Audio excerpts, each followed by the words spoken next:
नमस्कार दोस्तों, welcome to आरंभ एजुकेशन एम्पावरिंग एस्पिरेंट्स। देखिए, हम लोग जो पंचायत का पिछली क्लास में मैंने आपको बहुत इंपॉर्टेंट 10 एमसीक्यू क्वेश्चंस करवाए थे, है ना। आज जो है और पंचायत का ही आगे जो प्रीवियस ईयर पेपर्स में आए हुए हैं उससे रिलेटेड मैं एमसीक्यू लेके आया हूं, जिससे आप लोगों का कॉन्सेप्ट क्लियर होगा। अभी फिर से बोल रहा हूं कि जो लोग भी क्लास नहीं देखे हैं पंचायत का, थ्योरी क्लास मैंने पूरा कंप्लीट करवाया 24 से 25 क्लास में। पहले वो क्लास को जाके देखिए और उसके बाद जब आप इसको सॉल्व करेंगे तो आपका आसानी से सॉल्व हो जाएगा। ठीक है, तो मुझे उम्मीद है कि आपको ये वीडियो अच्छा लगेगा। अगर वीडियो अच्छा लगे तो वीडियो को लाइक करिए, चैनल को सब्सक्राइब करिए और ज़्यादा से ज़्यादा शेयर करिए, ताकि मैं आप लोगों के लिए और भी इसी तरीके से अच्छे कंटेंट प्रोवाइड करा सकूं। ठीक है, यहां पर भी मैं आप लोग को पूरा एक्सप्लेन कर रहा हूं, जैसे कि आप लोग देखे होंगे पिछला क्लास में पूरा पूरा एक्सप्लेन किया हूं एक एक टॉपिक को, मतलब जो भी कथन कारण वाला सवाल है उसको, तो उसी तरीके से हम लोग आज भी करने का कोशिश करेंगे। ठीक है, तो इसमें देखिए फर्स्ट नंबर का क्वेश्चन आप लोग। इसके अलावा पिछले क्लास में जो पंचायती राज का चार्ट है उससे रिलेटेड और नोट्स से रिलेटेड भी क्वेश्चन पूछ रहे थे। तो नीचे जो पिन कमेंट है वहां पर आप देखिएगा, नोट्स का पूरा डिटेल मैं डाल दूंगा। अगर आप लोग पंचायती राज का चार्ट परचेस करना चाहते हैं या कॉन्स्टिट्यूशन का जो चार्ट है, वो ग्रामीण विकास आजीविका दोनों का नोट्स लॉन्च हो चुका है, वो अगर आप कुछ भी परचेस करना चाहते हैं तो नीचे देखिएगा, डिस्क्रिप्शन में भी मैं डाल दूंगा। वो प्रोसेस अपना के आप उसको परचेस कर सकते हैं। ठीक है, तो उसको ध्यान रखिएगा। क्वेश्चन नंबर फर्स्ट देखते हैं। देखो, पंचायत चुनाव में नाम निर्देशन पत्र के साथ अभ्यर्थी के द्वारा क्या संलग्न करना अनिवार्य है। ठीक, तो क्या क्या संलग्न करना अनिवार्य होता है वो हम लोग देख लेते हैं। पहले मैं आपको बता देता हूं, फिर हम लोग क्वेश्चन को सॉल्व करेंगे। तो देखो,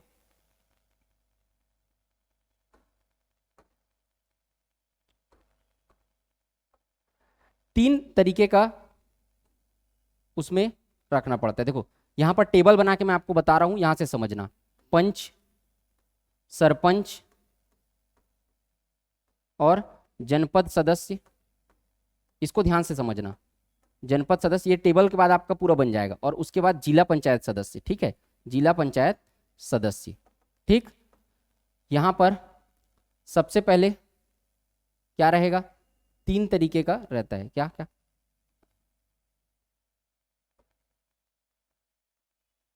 नामांकन पत्र, नामांकन पत्र, स्वघोषणा पत्र, स्वघोषणा पत्र, और तीसरा रहता है शपथ पत्र। तीसरा रहता है क्या?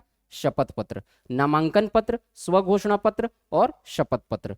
तो पंच सबसे पहले नामांकन पत्र तो सब भरेंगे। नामांकन दाखिल करने से पहले जो पत्र भरा जाता है नामांकन पत्र, उसका तिथि डिसाइड रहता है कि इस तारीख से इस तारीख तक आप नामांकन दाखिल कर सकते हैं।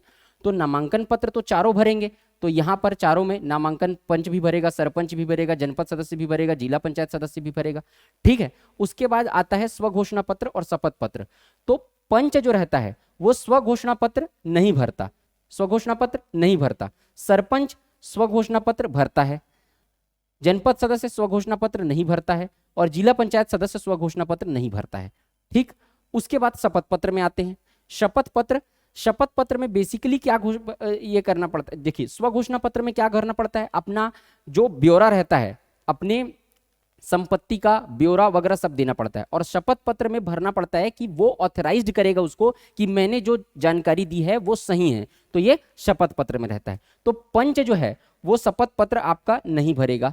उसके बाद सरपंच, सरपंच क्या रहता है, शपथ पत्र का क्या प्रोसीजर रहता है सरपंच के, सरपंच शपथ पत्र नहीं भरेगा, जनपद सदस्य शपथ पत्र भरेगा, और जिला पंचायत सदस्य शपथ पत्र भरेगा। ये होता है।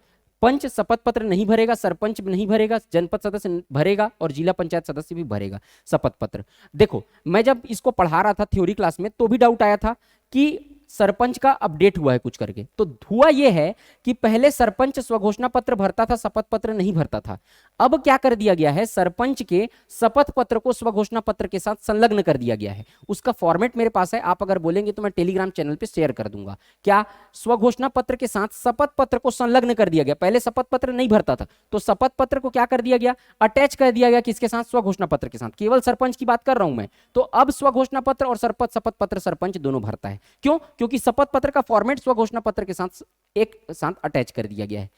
अब तो जब ये क्वेश्चन आया था तब ऐसा कुछ नहीं था। तो पहले और अब जब आपका सवाल आएगा तो आपके ऑप्शन में लिखा रहेगा कि स्वघोषणा पत्र के साथ संलग्न शपथ पत्र भी सरपंच भरता है। तो अगर ऐसा रहेगा तो आप सही टिक करेंगे। ठीक, तो अब यहां पर क्या सही होगा, क्या संलग्न करना अनिवार्य है पंचायत चुनाव में नाम निर्देशन पत्र के साथ। नामांकन पत्र तो सारे लोग भरेंगे। पंच पद के लिए स्वघोषणा पत्र, देखो पंच पद के लिए स्वघोषणा पत्र नहीं भरता तो ये हो जाएगा गलत। सरपंच पद के लिए स्वघोषणा पत्र, सरपंच पद स्वघोषणा पत्र भरता है, ये हो जाएगा सही। यहीं पे ऑप्शन आपको दिया रहेगा, अब आएगा सवाल तो कि सरपंच पद के लिए स्वघोषणा पत्र के साथ शपथ पत्र भी भरता है, तब वो सही होगा। ठीक, तो ये दोनों रहेगा, ऐसा सवाल अब वो रहेगा सवाल में दोनों, क्योंकि संलग्न हो गया है। और नहीं रहेगा तो फिर विलोपित हो जाएगा सवाल। तो इस सवाल को हम लोग पहले के हिसाब से सॉल्व कर रहे हैं। जनपद पंचायत के लिए स्वघोषणा पत्र, जनपद सदस्य के लिए स्वघोषणा पत्र नहीं भरता। जिला पंचायत के लिए स्वघोषणा पत्र, जिला पंचायत सदस्य के लिए स्वघोषणा पत्र नहीं भरता है। और पंच पद के लिए शपथ पत्र, तो पंच पद के लिए शपथ पत्र नहीं भरते। सरपंच पद के लिए शपथ पत्र, सरपंच पद के लिए शपथ पत्र, तो यहां पर क्या रहेगा, नहीं भरना है। पहले नहीं था, अब तो अटैच कर दिया गया स्वघोषणा पत्र के साथ, अलग से शपथ पत्र नहीं भरता, उसके साथ अटैच कर दिया गया है। जनपद पंचायत के लिए शपथ पत्र, जनपद सदस्य के लिए शपथ पत्र भरता है, और जिला पंचायत के लिए भी शपथ पत्र भरता है। वहां आप टेबल से जान लगा सकते हैं, देख सकते हैं। तो इसका सही आंसर क्या होगा, इसका सही आंसर हो जाएगा 2, 7 और 8। 2, 7 और 8। अब यहां पर मिटा रहा हूं, इसको आप रिवर्स करके देख लीजिएगा। 2, 7 और 8, 2, 7 और 8 सही आंसर होगा। ये ऑप्शन नंबर सी, 2, 7 और 8। इसका सही आंसर क्या होगा, ऑप्शन नंबर सी, 2, 7 और 8। 2, 7 और 8 इसका सही आंसर होगा। ठीक है, इसका आंसर आएगा सी, 2, 7 और 8। आप लोग वीडियो को पॉज करिए, वीडियो को पॉज करने के बाद पहले आप अपने से लगाइएगा और उसके बाद फिर आगे सॉल्व करिएगा। चलो, ये पेपर में आया हुआ है, CGPSC 2018 में आया हुआ है, YWO के 2018 के पेपर में ये सवाल आया हुआ है। तो इस तरीके से पूरा समझ में आया, पूरा चीजें आपको रिवाइज भी करवा रहा हूं, यहां आपका पूरा तरीके से रिवीजन भी हो जाएगा। ठीक, अब देखो दिख रहा है ना क्लियर, ये पूरा सवाल ले लेते हैं बड़ा से। सूची 1 को सूची 2 से मिलान कीजिए और दिए गए कोड में सही उत्तर चुनिए।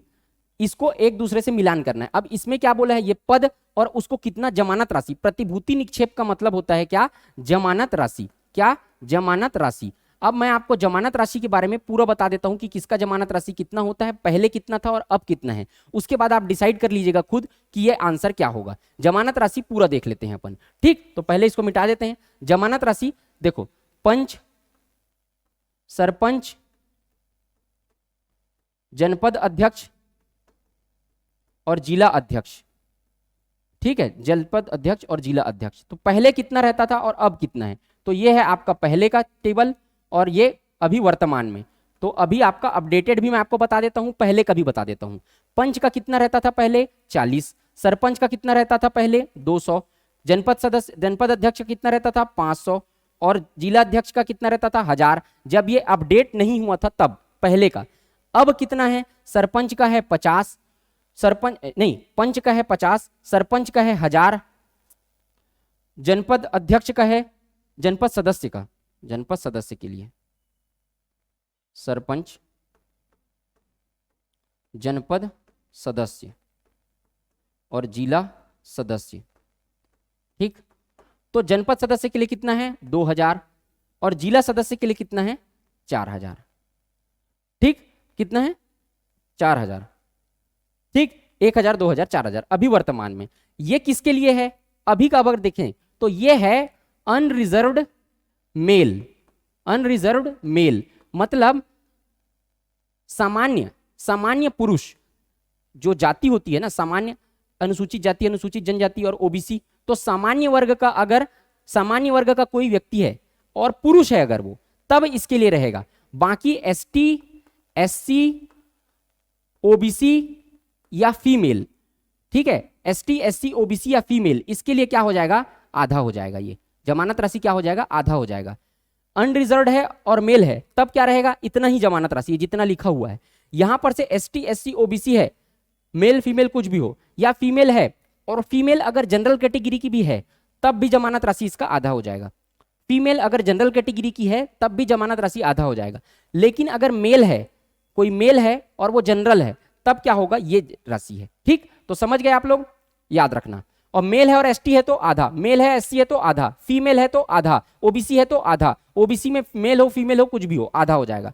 अब यहां पर क्या लिखा हुआ है, अब ये तो जो है ये पहले का सवाल है, तो यहां पर पहले के हिसाब से इसको लिया गया है। अब मैं आपको पहले कभी बता दिया हूं, अभी कभी बता दिया हूं, अब पहले के हिसाब से देखते हैं। पंच अनारक्षित यानी अनरिजर्व्ड, ये वाला टेबल देखना है आपको। पंच का अनरिजर्व्ड के लिए कितना है, 40 रुपए, तो ये आ जाएगा आपका अ का 4।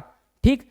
सरपंच अनुसूचित जनजाति, मतलब क्या अनुसूचित जनजाति, मतलब एसटी, एसटी सरपंच है, एसटी सरपंच का कितना, सरपंच के लिए एसटी का, तो इसका आधा हो जाता है, एसटी सरपंच ये आधा हो जाता है, तो हो जाएगा 100, तो ये हो जाएगा 100, 100 कहाँ है, 100 आ जाएगा ये।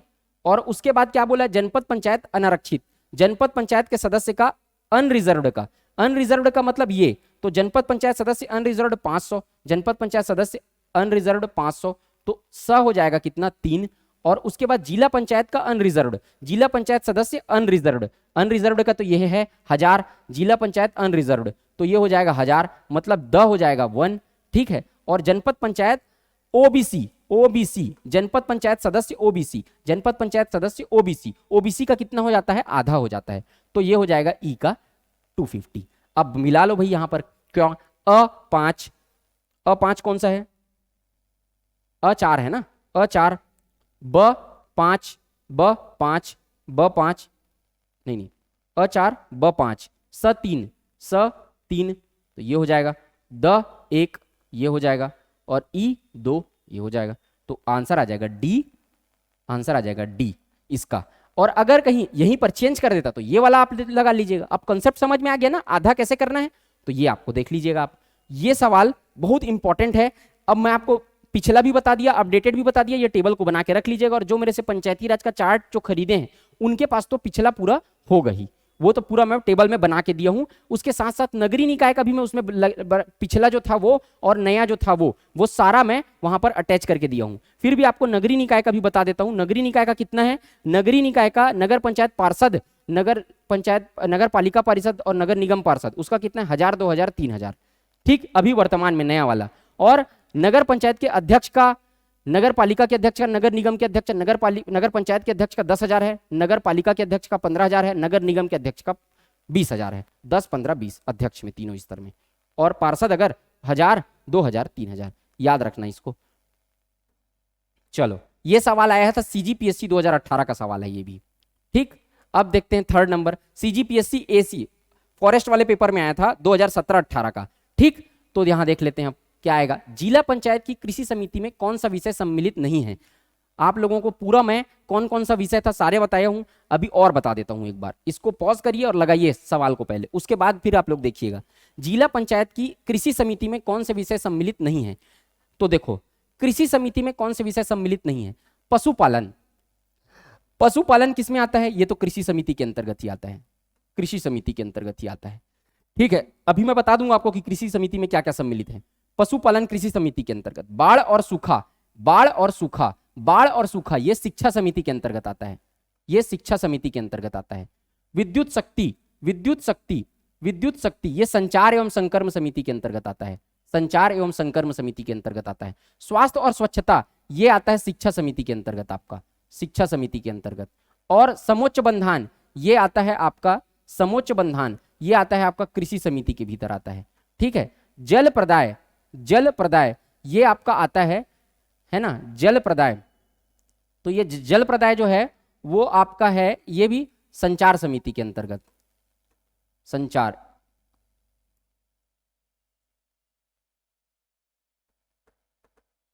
और कंपोस्ट खाद बनाना, ठीक है, कंपोस्ट खाद बनाना। अल्प बचत, ये देखो अल्प बचत जो है ये खाद वाला भी जो है कृषि समिति के अंतर्गत आता है, कृषि समिति। और अल्प बचत ये आपका सहकारिता एवं उद्योग समिति, सहकारिता, सहकारिता एवं उद्योग समिति, उद्योग समिति। तो ये आपसे सवाल में क्या पूछ रहा है, जिला पंचायत की कृषि समिति में कौन सा विषय सम्मिलित नहीं है, कौन सा सम्मिलित नहीं है, तो नंबर 2 ये तो शिक्षा समिति का है ना, नंबर, ठीक है, नंबर 2 सम्मिलित नहीं है, नंबर 4 सम्मिलित नहीं है, ये शिक्षा समिति का है। ठीक है, और नंबर 6, तो 2, 4, 6, नंबर 6 संचार समिति का है और 8 सहकारिता और उद्योग समिति का है। तो 2, 4, 6, 8 ऑप्शन आ जाएगा डी, ऑप्शन आ जाएगा डी, ये सम्मिलित नहीं है। तो कृषि सम्मेलन में सम्मिलित नहीं, एक तो सम्मिलित है, 2 सम्मिलित नहीं है। ये विद्युत शक्ति भी कृषि समिति के अंतर्गत आता है, विद्युत शक्ति भी ना कृषि समिति के अंतर्गत ही आएगा, याद रखना। ये शिक्षा, ये भी कृषि समिति के अंतर्गत आएगा। इलेक्ट्रिसिटी प्रोड्यूस करने का मतलब इलेक्ट्रिसिटी पहुंचाने का भी कृषि समिति के अंतर्गत आता है। तो ये 2, 4 और 6 ये तीनों उसके अंतर्गत नहीं है, बाकी सब कृषि समिति के 2, 4, 6 और 8। तो ऑप्शन आ जाएगा डी 2, 4, 6 और 8। क्लियर? तो ये आपको क्या क्या सम्मिलित है वो भी बता दिया, जो नहीं था वो कौन से समिति से संबंधित है ये भी बता दिया। ठीक, इसको याद रखना कि क्या क्या होता है। एक क्वेश्चन मेरे पूछा था दुर्भिक्ष क्या होता है करके, जब मैं बता रहा था तो कोई स्टूडेंट होंगे दुर्भिक्ष क्या होता है करके। तो अकाल के कारण जो सूखा पड़ने के कारण जो भूखमरी आती है उसको कहते हैं दुर्भिक्ष। तो उस सिचुएशन में भी जो समिति काम करती है वो दुर्भिक्ष वाला ही है, वो शिक्षा समिति के अंतर्गत आता है। ये टॉपिक शिक्षा समिति के अंतर्गत, इसी समिति के अंतर्गत रहता है कि वो सब उस सिचुएशन को हैंडल करना। क्लियर? तो यहां पर आंसर आ जाएगा डी। मुझे उम्मीद है आपको पूरा क्लियर हो रहा होगा। ये सीजीपीएससी 2017-18 में आया है। नेक्स्ट क्वेश्चन देखिए, चौथा क्वेश्चन, पंचायत चुनाव में प्रतिभूति निक्षेप की राशि 2 अभ्यर्थी को वापस कर दी जाएगी यदि, ये पेपर आया है सीजीपीएससी 2017-18 स्टेट इंजीनियरिंग सर्विसेज का क्वेश्चन है।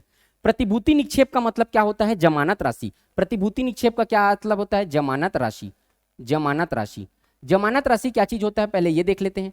जमानत राशि का मतलब जब आप नामांकन दाखिल कराने के लिए जाएंगे तब आप क्या करेंगे, एक निश्चित जमानत राशि जो रहती है वो फिक्स्ड जो अमाउंट रहता है वो क्या करना पड़ता है, जमा कराना पड़ता है चुनाव आयोग के पास। जो अगर आप कुल मत का जितना भी वैध मत हैं, कुल मत जितने पड़े उसमें से जितने वैलिड वोट हैं उसका अगर 1/6 हिस्सा, 1/6 हिस्सा अगर आप प्राप्त कर लिए, मान लो जाए 36 वैलिड वोट हैं, कुल टोटल वैलिड वोट, कुल टोटल पड़े हुए वोट नहीं, उसमें से कितने वैध मत हैं, कुछ मत तो अवैध भी हो जाते हैं ना, तो कुल कितने वैध मत हैं उनका 1/6 हिस्सा अगर आपने प्राप्त कर लिया, अर्थात 6 मत आपने प्राप्त कर लिया, तब क्या होगा, आपका जमानत राशि आपको वापस कर दिया जाएगा। आपको क्या कर दिया जाएगा? वापस कर दिया जाएगा। और अगर आप 6 मत हासिल नहीं कर पाए, मिनिमम अगर आप 5 मत हासिल किए तो जमानत राशि क्या हो जाएगी? जब्त हो जाएगी। तो आप लोग देखे होंगे जब विधायक सांसद जितने भी खड़े होते हैं, जमानत राशि जब्त हो गया इसका करके बदनामी होता है। तो जमानत राशि जब्त होने का मतलब वो इतना भी अमाउंट में मत प्राप्त नहीं कर पाया कि जिसका जमानत राशि उसको वापस मिल सके, मतलब 1/6 हिस्सा भी कुल वैध मत का वो प्राप्त नहीं कर पाया तो उसका जमानत राशि हो गया जब्त। ठीक, ये सिचुएशन कंसेप्ट समझ में आया। इसके अलावा भी जमानत राशि 2 और सिचुएशन से जब्त हो जाती है। पहला, उसका नाम चुनाव लड़ने वाले अभ्यर्थियों की सूची में दर्शित ना हो। अब भाई चुनाव लड़ने वाले लोग के जो सूची निकलता है कि इतने लोग चुनाव लड़ेंगे, उसमें ही उसका नाम नहीं है, तब उसको वापस कर दिया जाता है। और दूसरा सिचुएशन, यदि मतदान के पूर्व अभ्यर्थी की मृत्यु हो जाए। मैं पिछले क्लास में बताया था मतदान के पहले अगर मृत्यु हो जाती है तो मतदान अगर 2 लोग हैं तो स्थगित हो जाता है, तब भी उसको पूरा उसके परिवार को पैसा वापस कर दिया जाएगा। ठीक, और अगर 10 लोग खड़े हैं तो मतदान स्थगित नहीं होता है। तो अगर उसको मृत्यु हो जाए तब फिर उसको वापस कर दिया जाएगा। और तीसरा सिचुएशन का है, यदि उसे कुल मत का 1/6 मत प्राप्त ना हो। ठीक, तो ये ध्यान रखना 1, 2 और 3। तो ऑप्शन नंबर सी 1, 2 एंड 3 इसका राइट आंसर होगा। और क्वेश्चन नंबर 4 का आंसर हो जाएगा सी। क्लियर? पूरा रिवाइज हो जाएगा यही आप लोग का। सीजीपीएससी 2017-18 का सवाल है। एक ये सवाल लोग को इसीलिए लिया हूं मैं क्योंकि कथन कारण आप लोग का दिमाग को आपको सोचने को मजबूर करेगा, आपका सवाल ऐसे ही आएगा। ठीक, आसान सवाल नहीं लिया हूं, जिसमें कंफ्यूजन होता है उसी को लिया हूं। अब देखो, सरपंच के चुनाव के लिए निम्नलिखित 6 उम्मीदवारों के नामांकन वैध पाए गए। राज्य निर्वाचन आयोग के निर्देशानुसार इन नामों को मतपत्र मुद्रित करने का क्रम क्या होगा? मतपत्र मुद्रित करने का क्रम का मतलब समझते हैं आप? मतलब देखो, जैसे कि मैं आपको बताता हूं, वोटर लिस्ट जारी होगा कि कितने उम्मीदवार खड़े हुए, चुनाव आयोग लिस्ट जारी करता है कि यह यहां पर ऐसे लिस्ट जारी रहेगा कि भाई 1 नंबर पे ये, दूसरे नंबर पे नाम लिखा रहेगा, तीसरे नंबर पे, चौथे नंबर पे, 5वें नंबर पे। तो इसका क्रम कि मान लो जाए आकाश लिखा है शुरू में, आकाश, तो आकाश का ही नाम पहले क्यों आया, दूसरे का नाम पहले क्यों नहीं आया? तो इसी क्रम को ये पूछा है कि पहले क्रम क्या होता है, पहला नंबर किसका आएगा, दूसरा नंबर किसका आएगा, तीसरा नंबर किसका आएगा। ठीक, तो इसी को मैं आप लोग को डील करने जा रहा हूं। इसमें 5 सिचुएशन मैं आपको बताऊंगा। 5 सिचुएशन को आपको समझ में आ गया तो आप सवाल को लगा लेंगे, बाकी जो चाहते हैं वो यहां पर आप क्वेश्चन को लगा सकते हैं। ठीक है, देखो 5 सिचुएशन मैं आपको बताता हूं। सबसे पहला सिचुएशन, जैसे कि सबसे पहला आपको अल्फाबेटिकल ऑर्डर देखना है, नाम का alphabetical order A B C D, A किसके में आ रहा है, B किसके में आ रहा है, C किसके में आ रहा है, तो पहला जो आएगा उसका नाम पहले लिखाएगा। सपोज के लिए आकाश शर्मा, फर्स्ट केस आकाश शर्मा, ठीक है। और दूसरा नाम है बनवारी लाल वर्मा, बनवारी लाल, बनवारी लाल वर्मा, बनवारी लाल वर्मा, ठीक है, आकाश शर्मा और बनवारी लाल वर्मा। अब इसके नाम के सामने क्या आ रहा है, ए आ रहा है, इसके नाम के सामने अल्फाबेटिकल ऑर्डर में क्या आ रहा है, बनवारी लाल का बी, तो किसका आ जाएगा, ये पहले आएगा, ये बाद में आएगा, ये पहले आएगा, आकाश शर्मा पहले आएगा क्योंकि ए पहले आ रहा है। ठीक, ये हो गया आपका फर्स्ट कंडीशन, खत्म करो इसको। सेकंड कंडीशन देखते हैं। सेकंड कंडीशन अगर ऐसा आ गया, आकाश अग्निहोत्री, आकाश पांडे, आकाश अग्निहोत्री, आकाश अग्निहोत्री, और दूसरा आ गया आकाश पांडे, आकाश पांडे, आकाश पांडे, आकाश अग्निहोत्री या आकाश पांडे। अब इस सिचुएशन में आप कैसे करोगे, तो यहां पर आप क्या करोगे, इसको खत्म करो। आकाश आकाश सेम हो गया ना, इसको काटो, इसको काटो। अब आप सरनेम देखोगे, तो अगर कहीं लेटर, जो नाम का पहला लेटर सेम है, तो आप क्या देखेंगे, हम सरनेम का पहला लेटर देखेंगे। मतलब इसमें ए आ रहा है अग्निहोत्री में, और यहां पर पी आ रहा है, तो अब पहला नंबर कौन आ गया, ए, तो ये पहले आएगा, ये बाद में आएगा। तो अगर नाम सेम आ गया तो सरनेम का पहला लेटर देखा जाता है। अगर सरनेम पहले भी सेम आ गया, तब फिर किसका देखा जाता है, पिताजी के नाम का पहला लेटर देखा जाता है, फादर के नेम का पहला लेटर देखा जाता है, अल्फाबेटिकल में कौन पहले आ रहा है। वो भी सेम आ गया तो फादर के सरनेम का अल्फाबेटिकल ऑर्डर देखा जाता है। वो भी सेम आ गया तो एड्रेस का अल्फाबेटिकल ऑर्डर देखा जाता है, उसके आगे नहीं जाया जाता, उतने में हो जाता है। ठीक, तो ध्यान रखना ये जो बोला हूं उसको।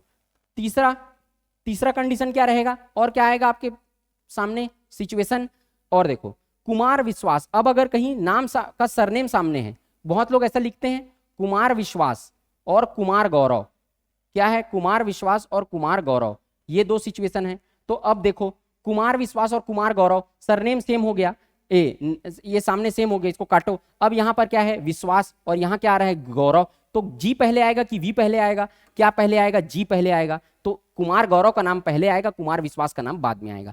ये सेम है अगर, तो इसको काटो, इसमें देखो। ठीक, क्लियर, तीसरा केस समझ में आ गया। चौथा केस, जितने भी केस होते हैं सारे बता देता हूं। चंदन कुमार साहू, चंदन कुमार साहू, चंदन कुमार साहू, चंदन कुमार साहू, और दूसरा क्या है, चंदन कुमार साहू। ठीक, तो चंदन कुमार साहू, चंदन कुमार साहू। अब इसमें कौन सा आएगा, बड़ा वाला पहले आएगा, ये बड़ा है ना, आधा न लगा है, तो जो बड़ा नाम है वो पहले आएगा, जो छोटा है वो बाद में आएगा। तो इसमें क्या रहेगा, ये पहले आ जाएगा। ठीक, अब देखते हैं पांचवा कंडीशन और लास्ट कंडीशन। चंदन कुमार साहू, इसमें फिर से देखना, फिफ्थ, चंदन कुमार साहू, चंदन कुमार साहू, और क्या है दूसरा, सी के साहू, सी के साहू। अब इसमें पहला कौन सा आएगा, सी के साहू, तो इसमें पहला कौन सा आएगा, सी के साहू पहला आएगा, शॉर्ट नेम पहले आएगा। अगर इस सिचुएशन है तो शॉर्ट नेम पहले आएगा, बड़ा नाम बाद में आएगा। देखो चौथा और पांचवा सिमिलर टाइप का लगेगा आपको, तो इस तरीके का अगर बड़ा नाम है, और ये भी अगर शॉर्ट नेम नहीं है, ये शॉर्ट नेम नहीं है, केवल आधा न को छुपा के इसमें बिंदी डाल दिया है, तो आधा न और बिंदी वाला सिचुएशन है, तो आधा न वाला यानी बड़ा वाला पहले आएगा। लेकिन अगर कहीं आधा न और शॉर्ट नेम है, किसी व्यक्ति का पूरा नाम और शॉर्ट नेम है, तो शॉर्ट नेम पहले आएगा, फुल नेम बाद में आएगा। ये 5 कंडीशन से आपका ये सवाल सॉल्व हो जाएगा। ठीक, अब देखो, अंबा प्रसाद और अंबा प्रसाद, तो बड़ा रहता है और छोटा रहता है। चौथा कंडीशन, इसमें पहला कौन सा आता है, बड़ा वाला पहला आता है, तो पहला सबसे पहला कौन सा आ जाएगा, 1 नंबर सबसे पहले आएगा, 1 नंबर सबसे पहले आएगा भाई हमारा। उसके बाद कौन सा नंबर आएगा, 2 नंबर आएगा, उसका नंबर के 2 नंबर आएगा। उसके बाद देखो ML भारती, और उसके बाद तीसरा कौन सा है ना, 1 और 2, ये वाले में तो अंबा और अंबा। उसके बाद मदन लाल भारती, ML भारती, मदन लाल ये इसका पूरा नाम है और इसका शॉर्ट नेम है। तो यहाँ पर पांचवा सिचुएशन आ गया। अब तो यहाँ पर देखो, बड़ा नाम और इसका शॉर्ट नेम, तो मदन लाल भारती, ML भारती, तो पहला कौन सा आता है, जो शॉर्ट नेम रहता है वो पहले आता है, मतलब 4 आएगा पहले, फिर 3 आएगा, 4 पहले आएगा ना, शॉर्ट नेम पहले आता है, पांचवा सिचुएशन। उसके बाद कंछेदीलाल आत्माराम, कंछेदीलाल बाबूराम, तो कंछेदीलाल ये दोनों तो सेम है, तो ये दोनों का कट जाएगा। अब ए और यहाँ बी, तो पहले क्या आ जाएगा, कंछेदीलाल आत्माराम आ जाएगा, फिर कंछेदीलाल बाबूराम आ जाएगा, तो आ जाएगा 5, फिर आ जाएगा 6। तो 1 2 3 5 6, 1 2 3 5 6, 1 2 3 5 6, ये सिचुएशन मिटा रहा हूं। ठीक, 1 2 3 5 6, 1 2 3 5 6, 1 2 5 6 4 3 आएगा ना, 1 2 5 6 4 3, 1 2 5 6, अच्छा सी पहले आएगा ना, सी पहले आएगा। देखो ये तो समझ गए, ये पहले आएगा 1 2, फिर उसके बाद ए के बाद क्या आता है, बी और सी पहले आएगा ना, सी तो कंछेदीलाल आत्माराम 5 6, और उसके बाद क्या आएगा 5 6, उसके बाद 4 3, उसके बाद 4 3, 1 2 5 6 4 3, ए के बाद क्या आएगा, ए के बाद क्या आएगा, ए के बाद में ये आपका सी वाला पहले आएगा ना, ए के बाद क्या है सी वाला पहले, ये दोनों, तो ये दोनों में भी कौन सा आत्माराम वाला पहले, मतलब 5 6, और उसके बाद एम आएगा, उसके बाद एम आएगा, तो एम में ये वाला एम पहले, ये वाला एम बाद में, तो 1 2 5 6 4 3, 1 2 5 6 4 3, 1 2 5 6 4 3, C is the right answer. क्या आ जाएगा, सी वाला, ये वाला जो आंसर है वो राइट हो जाएगा, सी। ठीक, समझ गए इसका कॉन्सेप्ट, सीजीपीएससी लाइब्रेरियन 2018 का सवाल है ये पूरा कंसेप्ट अगर मैं समझा दिया हूं, अगर आप ऐसे 10 सवाल भी सॉल्व करोगे तो 10 सवाल भी सॉल्व हो जाएगा, क्योंकि कंसेप्ट पूरा बता दिया हूं मैं। ठीक, नेक्स्ट क्वेश्चन देखते हैं। सरपंच पद के प्रत्यावर्तन के विषय में निम्न में से क्या सही है। प्रत्यावर्तन, इसी को कहते हैं रिकॉल। रिकॉल किसके किसके लिए लाया जाता है, सबसे पहले तो देखो, अविश्वास प्रस्ताव अप्रत्यक्ष निर्वाचित होने वालों के लिए लाया जाता है, और रिकॉल प्रत्यक्ष निर्वाचित। अब रिकॉल केवल सरपंच और पंच के खिलाफ और केवल ग्राम पंचायत में ही लाया जाता है। रिकॉल सरपंच और पंच के खिलाफ और केवल ग्राम पंचायत में ही लाया जाता है। रिकॉल किस आर्टिकल के तहत लाया जाता है, article 21A, article 21A, article 21A के खिलाफ, ए के तहत रिकॉल लाया जाता है। सरपंच और पंच, सबसे पहले, अब इसमें मतदान कौन करता है, मतदान कौन करता है, मतदाता, मतलब ग्राम पंचायत के सदस्य, मतदाता इसमें मतदान करते हैं। अविश्वास प्रस्ताव में मतदान कौन करता है, जो निर्वाचित सदस्य रहते हैं। ये दोनों डिफरेंस रहता है, इसमें कंफ्यूजन होता है। मतदाता निर्वाचन 1/3 मतदाता क्या करेंगे, एक लिखित प्रारूप बनाकर, एक लिखित प्रारूप बनाकर क्या करेंगे, अनुविभागीय अधिकारी राजस्व, अनुविभागीय अधिकारी राजस्व से आवेदन करेंगे, अनुविभागीय अधिकारी राजस्व से क्या करेंगे, आवेदन करेंगे ग्राम पंचायत में। 1/3 सदस्य लिखित रूप से एक प्रारूप बनाकर क्या करेंगे, अनुभागीय अधिकारी राजस्व को आवेदन करेंगे। और अब उसके बाद है ना, 1/3 सदस्यों का लिखित हस्ताक्षर रहेगा, अनुभागीय अधिकारी राजस्व को आवेदन करेंगे। अब उसके बाद सम्मेलन बुलाएगा अनुभागीय अधिकारी राजस्व, और उस सम्मेलन में कुल सदस्यों के आधे से अधिक, मतलब 50% से अधिक सदस्य, आधे से अधिक जो मत देने के लिए, रिकॉल के लिए जो सम्मेलन बुलाया जाएगा, उसमें आधे से अधिक अर्थात 50% से ज्यादा सदस्य अगर पक्ष में मतदान करते हैं तो रिकॉल पारित हो जाएगा, रिकॉल पारित हो जाएगा, आधे से अधिक सदस्य। रिकॉल के पारित होने के बाद 7 दिन के भीतर, 7 दिन के भीतर जिसके खिलाफ भी रिकॉल आया है, पारित हुआ है, यार सरपंच या पंच, वो कलेक्टर से आवेदन करेगा, कलेक्टर से आवेदन करेगा। कलेक्टर 30 दिन के भीतर जो निर्णय देगा वो अंतिम निर्णय होगा। और कलेक्टर क्या करेगा, मतलब अब अनुभागीय अधिकारी राजस्व को जैसे ही ये लिखित सूचना मिली, इसके 30 दिन के भीतर क्या करेगा, वो चुनाव आयोग को सूचित करेगा। इसकी सूचना 30 दिन के भीतर देगा अनुभागीय अधिकारी राजस्व। आधे से अधिक लोग का समर्थन चाहिए, 7 दिन के भीतर कलेक्टर को अनुमोदन करेगा, वो 30 दिन के भीतर निर्णय देगा जो अंतिम होगा। ठीक, अविश्वास, ये रिकॉल जो रहता है वो कब कब नहीं लाया जा सकता, अगर आधा कार्यकाल पूरा नहीं हुआ है किसी भी सदस्य का, तो उसको नहीं लाया जा सकता रिकॉल को। नया जो सदस्य निर्वाचित हुआ उसका भी आधा कार्यकाल पूरा नहीं हुआ है तो नहीं लाया जा सकता। अंतिम के 6 माह में नहीं लाया जा सकता, ये सब याद रखना। तो पहला, सरपंच को कार्यकाल के दौरान प्रत्यावर्तित किया जा सकता है, ये तो सही है, कार्यकाल के दौरान प्रत्यावर्तित किया जा सकता है, रिकॉल लाया जाता है। रिकॉल या प्रत्यादिष्ट या प्रत्यावर्तन एक ही चीज है। ठीक, दूसरा, सरपंच को कार्यकाल के आधे समय के पहले प्रत्यावर्तित नहीं किया जा सकता। मैं क्या बोला, आधे कार्यकाल पूरा हुआ है, मतलब 5 साल का कार्यकाल है, तो 2.5 साल का कार्यकाल जब तक पूरा नहीं हुआ है तब तक नहीं लाया जा सकता, तो ये हो जाएगा, ये गलत। सरपंच को कार्यकाल के आधे समय के बाद प्रत्यावर्तित किया जा सकता है, ये बिल्कुल सही है, आधे समय के बाद प्रत्यावर्तित किया जा सकता है। प्रत्यावर्तन करने के आवेदन पर ग्राम सभा के 1/3 सदस्यों का हस्ताक्षर आवश्यक है, ये तो मैं आपको बताया ही हूं। यहाँ पे ग्राम सभा 2/3 बहुमत से नहीं, 2/3 किसके लिए जरूरत प्राप्त होता है, अविश्वास प्रस्ताव के लिए। सरपंच, ये किसके लिए कितना जरूरत रहता है, 1/2। सरपंच उक्त प्रत्यावर्तन के विरुद्ध कलेक्टर के समक्ष याचिका प्रस्तुत कर सकता है, बिल्कुल सही। ग्राम पंचायत के सदस्य लिखित अभ्यावेदन द्वारा सरपंच को प्रत्यावर्तित कर सकते हैं, ये भी बिल्कुल सही आएगा। लिखित देते हैं ना अच्छा, लिखित प्रत्यावर्तन के द्वारा प्रत्यावर्तित कर सकते हैं, तो 1 3 4 6, 1 3 4 6 ये गलत है ना, 7 नहीं आएगा। लिखित अभ्यावेदन के द्वारा प्रत्यावर्तित नहीं कर सकते, उसको पारित भी तो करवाना पड़ता है। लिखित रूप से क्या सूचना देके प्रत्यावर्तित कर सकते हैं क्या, नहीं, उसको पारित भी करवाना पड़ता है। तो आ जाएगा 1 3 4 और 6, 1 3 4 और 1 3 4 और 6, 1 3 4 और 6, option E is the right answer. CGPSC registrar के पेपर में आया है 2017 में। इसी तरीके के सवाल आपके आगे एडीओ के पेपर में, चाहे वो कोई भी पेपर हो आपका व्यापम में, इसी तरीके के सवाल आपसे पूछे जाएंगे। ये आपसे बन रहा है मतलब आप सवाल अटेम्प्ट कर लोगे, ठीक, क्योंकि मैं पूरा कंसेप्ट आपका क्लियर कर दे रहा हूं। चलो नेक्स्ट क्वेश्चन देखते हैं। 7वां नंबर, जनपद पंचायत के संगठन के विषय में सही क्या है? जनपद पंचायत का निर्माण किन से होता है वो पूछ रहा है आपको। तो जनपद पंचायत का निर्माण किन से हो मिलकर बनता है, ये क्वेश्चन है सीजीपीएससी रजिस्ट्रार 2017 का। देखो क्या है, जनपद पंचायत के निर्माण के लिए सबसे पहला जनपद पंचायत के निर्वाचित सदस्य रहेंगे। पहला निर्वाचित सदस्य, जनपद पंचायत के निर्वाचित सदस्य जिसको आप लोग जाके वोट देते हैं, प्रत्यक्ष निर्वाचित। दूसरा निर्वाचित सदस्य रहेगा, और कौन रहेगा? विधायक, विधायक ग्रामीण, विधायक ग्रामीण। विधायक ग्रामीण का मतलब क्या हुआ? ऐसे विधायक जिसका निर्वाचन क्षेत्र उस जनपद पंचायत के भीतर पड़ता है।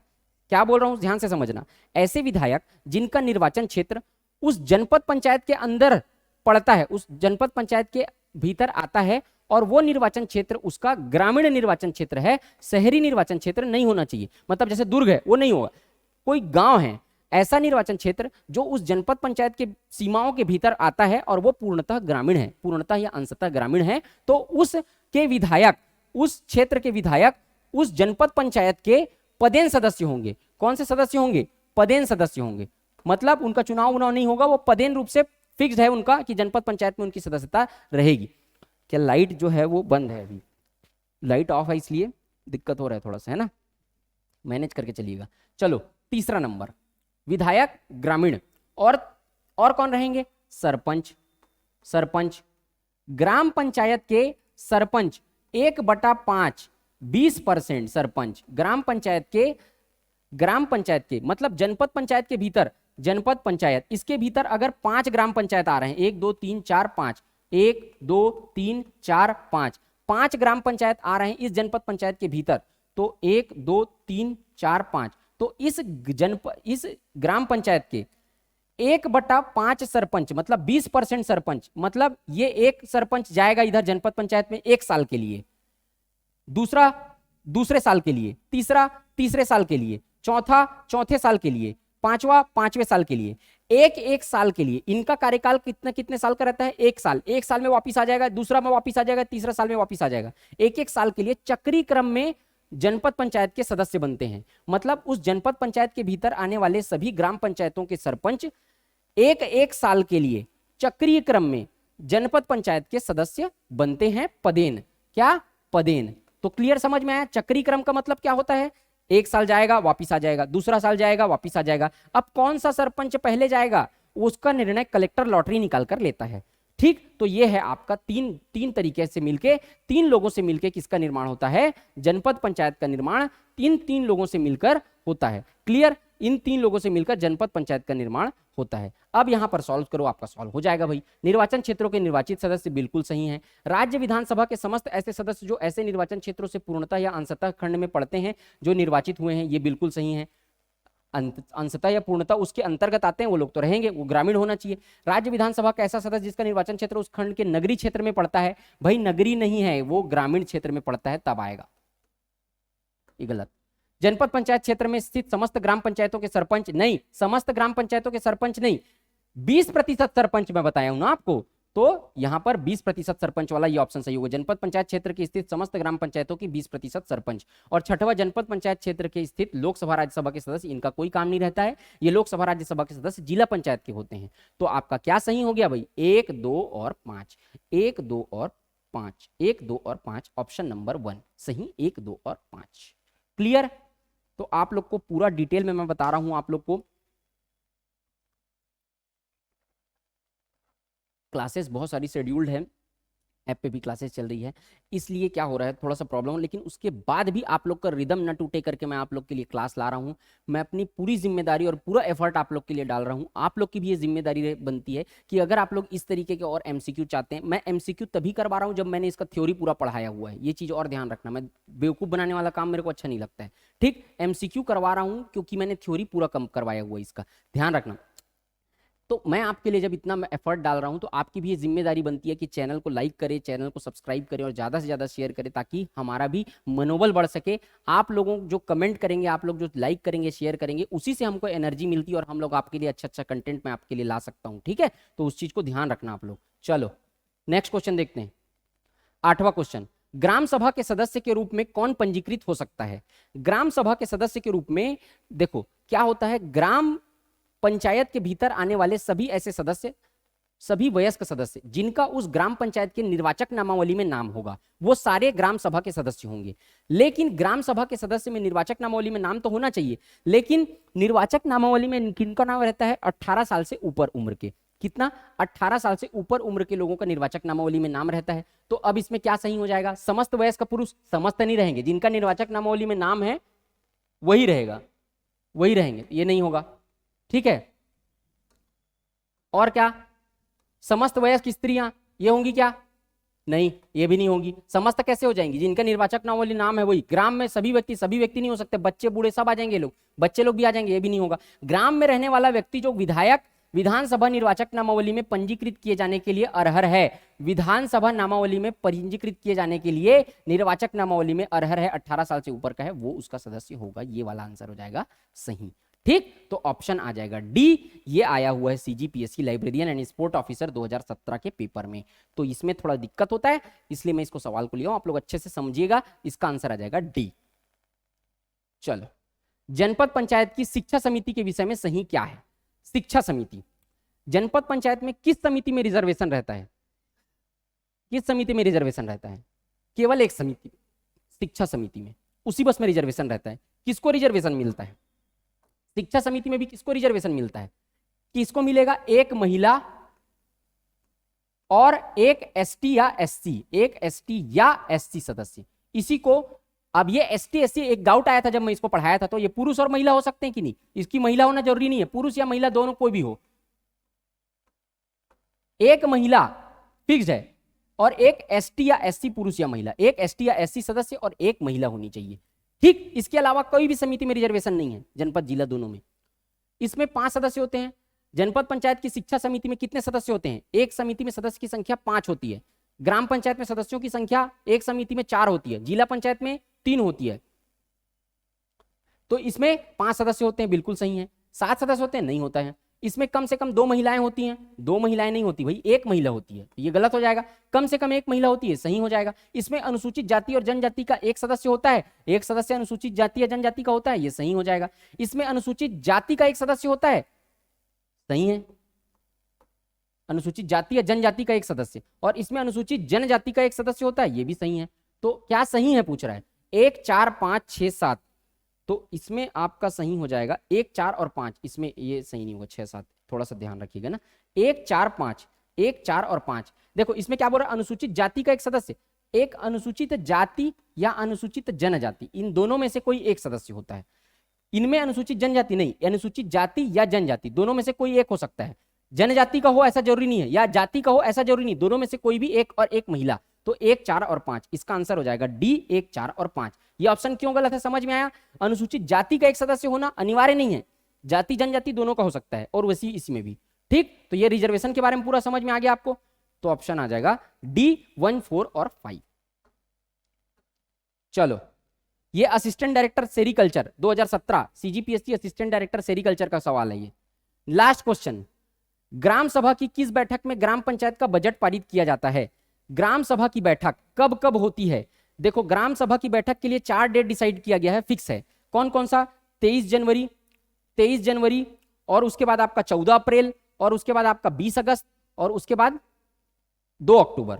23 जनवरी लिख लो, 23 जनवरी, 14 अप्रैल, 20 अगस्त, 2 अक्टूबर, 4 डेट फिक्स है। और उसके अलावा 2 डेट, जून या नवंबर, इन 2 महीनों में किसी भी एक तारीख को उसका सम्मेलन हो सकता है। तो अधिकतम 5 सम्मेलन ग्राम सभा का होता है। 4 डेट डिसाइड है, जून या नवंबर में एक तारीख को एक सम्मेलन और होगा। ठीक, अब क्या बोल रहा है? बजट पारित करने से संबंधित बोल रहा है। और सम्मेलन में बुलाने की जिम्मेदारी और गणपूर्ति पूरा कराने की जिम्मेदारी किसकी रहती है? सरपंच और पंच की रहती है ग्राम पंचायत में। और सरपंच और उप सरपंच की रहती है, नहीं, ग्राम सभा में किसकी? सरपंच और पंच की गणपूर्ति पूरी कराने की जिम्मेदारी सरपंच और पंच की ग्राम सभा में। ग्राम पंचायत जनपद ग्राम पंचायत में किसकी? सरपंच और उप सरपंच की। जनपद पंचायत में अध्यक्ष उपाध्यक्ष, जिला पंचायत में अध्यक्ष उपाध्यक्ष, गणपूर्ति पूरा कराने की जिम्मेदारी। ठीक, साधारण बैठक टोटल 5 बार। उसके अतिरिक्त अगर विशेष बैठक कैसे बुलाया जाता है? अगर 1/3 सदस्य लिखित रूप से मांग करते हैं तो फिर क्या करेगा? सरपंच विशेष बैठक बुलाएगा। ठीक, विशेष बैठक बुलाया जाएगा अगर लिखित रूप से 1/3 सदस्य विशेष बैठक बुलाने की मांग करते हैं बीच में। इसके अतिरिक्त जनपद पंचायत और जिला पंचायत या कलेक्टर, जनपद पंचायत, जिला पंचायत या कलेक्टर, इसकी मांग पर भी विशेष बैठक बुलाया जाता है। तो इसमें सही ऑप्शन क्या हो जाएगा, इसमें सही आंसर क्या हो जाएगा, साधारण बैठक में बजट पारित करने के लिए। देखो बजट जब पारित होता है ना तो वो साधारण बैठक, सामान्य बैठक, वो 5 जो बताया हूं उसी में से कोई एक होना चाहिए। जब गणपूर्ति नहीं होता 1/10 इसका गणपूर्ति रहता है, जिसमें से 1/3 महिला सदस्य होनी चाहिए। अगर ये गणपूर्ति पूरी नहीं होती है तो इसको स्थगित कर दिया जाता है और अगले डेट में क्या किया जाता है, इसका सम्मेलन रखा जाता है। उस सम्मेलन को कहा जाता है स्थगित बैठक। तो क्या स्थगित बैठक में बजट पारित किया जाएगा? नहीं, इसको कहा जाता है क्या, सामान्य बैठक, जिसमें पारित नहीं हुआ ना, गणपूर्ति नहीं हुआ। तो ये सामान्य बैठक था, इसको स्थगित करके रखा गया। स्थगित बैठक में पारित नहीं किया जाएगा, विशेष बैठक में पारित नहीं किया जाएगा। विशेष बैठक कैसे बुलाया जाता है ये भी बता दिया। तो साधारण बैठक में पारित, असाधारण बैठक में पारित नहीं किया जाएगा, विशेष बैठक में पारित नहीं किया जाएगा, स्थगित बैठक में पारित नहीं किया जाएगा, साधारण बैठक में ही पारित किया जाएगा बजट को। उसके अलावा भी 5 मुद्दे ऐसे होते हैं जो केवल साधारण बैठक में डिस्कस किए जाते हैं, स्थगित बैठक में डिस्कस नहीं किए जाते हैं। ये चीज आप लोग याद रखिएगा। ये सीजीपीएससी एआरटीओ एंड एडीपी 2017 का सवाल है। ठीक, तो ये ध्यान रखिएगा। सारे बैठकों को आपको बता दिया हूं कि कौन सा बैठक कैसा होता है। ठीक, पूरा 10 सवाल समझ में आया, पूरा कंसेप्ट रिवीजन हुआ। इस चीज को मैं पहले भी बता चुका हूं, लेकिन एक एक क्वेश्चन में मैं पर्याप्त समय लिया हूं ताकि आप लोग को अच्छे से चीजें समझ में आ जाए। ठीक, तो मुझे उम्मीद है कि आप लोग को ये वीडियो अच्छा लगा होगा, पूरे क्वेश्चन का कंसेप्ट क्लियर होगा। कोई भी दिक्कत होता है कमेंट सेक्शन में कमेंट करके पूछिए। अगर आप लोग को अच्छा लगता है तो जरूर आप लोग कमेंट करके बताइए कि वीडियो कैसा लगा। आप लोग का रिस्पांस देख के ही मैं अगला वीडियो लाने के लिए प्रेरित होऊंगा और अगला वीडियो आप लोग के लिए जल्दी लाऊंगा एमसीक्यू का। अगर आप लोग ऐसा चाहते हैं तो वीडियो को लाइक करिए, चैनल को सब्सक्राइब करिए, ज्यादा से ज्यादा शेयर करिए। मिलते हैं नेक्स्ट वीडियो में, तब तक अपना ख्याल रखिए। जय हिंद, वंदे मातरम।